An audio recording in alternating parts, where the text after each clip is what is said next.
I was praying that this day would come, because up until today we had nothing about we had nothing out there from the film, Really? and it's only 2 weeks away from. They're in Michigan. Yeah. Really? Well, they did put out trailers, but there's no billboards. There's nothing. You live in L.A. Yeah. So okay. How are you guys doing? Do you know when it's coming out and everything? Yeah, I do. I don't have the date. I don't have the date. This is going to run the weekend. It comes out. Are we rolling? Yeah. Okay. Yeah, we don't have the date. I mean, I don't have the date it's going to run, but it'll run. 21st of March it opens. Yeah. Yeah, it'll run that weekend. The weekend it comes out. So it's, how daunting is it to portray a real life person, knowing they're going to see you on the screen? He was there. The father was there, and I've done other roles in which I portrayed people that were alive, and I was portraying them, and they were always around me, and I think it's an asset in the way I work. A lot of artists don't like it. It's fine, whatever works for them. I find it to be a tremendous asset, and it has defined the character in a way that I think is very, very interesting, and people will enjoy it because it's so comedic. It's a funny character. He's a funny man, and I'm glad that we had the humor in it. Have you gotten any feedback yet? Has he seen the movie and talked to you? What's the feedback? He was very happy with the way it turned out. He was surprised at how many idiosyncrasies I picked up on him, and was able to put in there without really blasting him. I think people will enjoy it, and when they see it, they'll be very surprised at the uncanniness of the character. When you met him, how did the chemistry work out when you first met him? It was very hard. I had met him before the death, but only in passing. I had met her a few times, working with her on different shows that we did, events, mainly award shows. I gave her, the last time I saw her was about 3 months before she passed away, and it was at the Texas Music Awards, where she swept the event like no other artist has ever swept in the history of the music awards. And but it was very difficult after her death. Yeah, it's very emotional. So you knew Selena? Yes, I did. So then there was personal investment in this movie as well. Yeah, it was my contribution to her and her family, and I'm just very grateful that I was given the opportunity to prepare.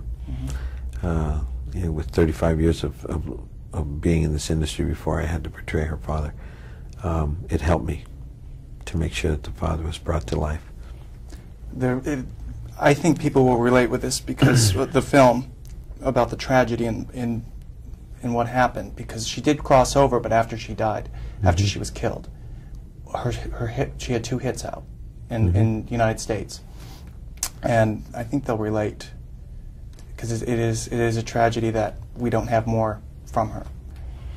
This is the kind of film that you can bring your 1-year-old to your 100-year-old great-great-grandmother. I highly recommend that people bring their entire families and sit down and watch this together, because it's such an inspiration. It's an uplifting story. It's the American dream at the fullest and richest meets the American tragedy, but the tragedy is not focused in on the way that the dream is, and therefore it's an uplifting story of overwhelmingly dedicated, and what dedication, commitment, and love of life will give you in this country. You can't have it in every country, but in this one, boy, it's the American dream, and it is realized totally. It's kind of way off base, but I read that you can see you've gained weight for the role. Yep, and we gained a lot, and it was fun gaining it, and it's been very difficult losing it. Are you dieting now, or? Oh yeah. I mean, it's constant, Jeez. Constant battle getting it down. And we've done a good job over the last 3.5 months or so. We've lost maybe about 30 pounds. There's one line in the movie that's very intriguing about the political climate of being a Mexican American who's been here as long as that.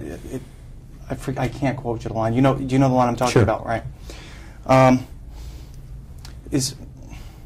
I'm trying to get it out. And is that a very real thing in your life as well? I think for all of us that are Americans, born and raised here, we really don't understand the plight of our grandparents or ancestors who came to this country until we go back and realize that we are not very well received in the homeland, whether you be Irish or whether you be German or whether you be French or Mexican or Central American. Whatever you are, when you go back to that origin, you are looked upon as an American, especially if you don't speak the language. And if you speak it brokenly, not fluently, you have a big problem. I don't care where you come from. When you go back, they look at you really weird, and they, you know. And so it's funny how it's treated in this film. You never stop to think about it, but you know, this film brings it to light in such a beautiful way that I'm very grateful that Gregory Nava did it in that way. Right. She just wrapped us up. No, that's very interesting. It was a point that you don't think about. No.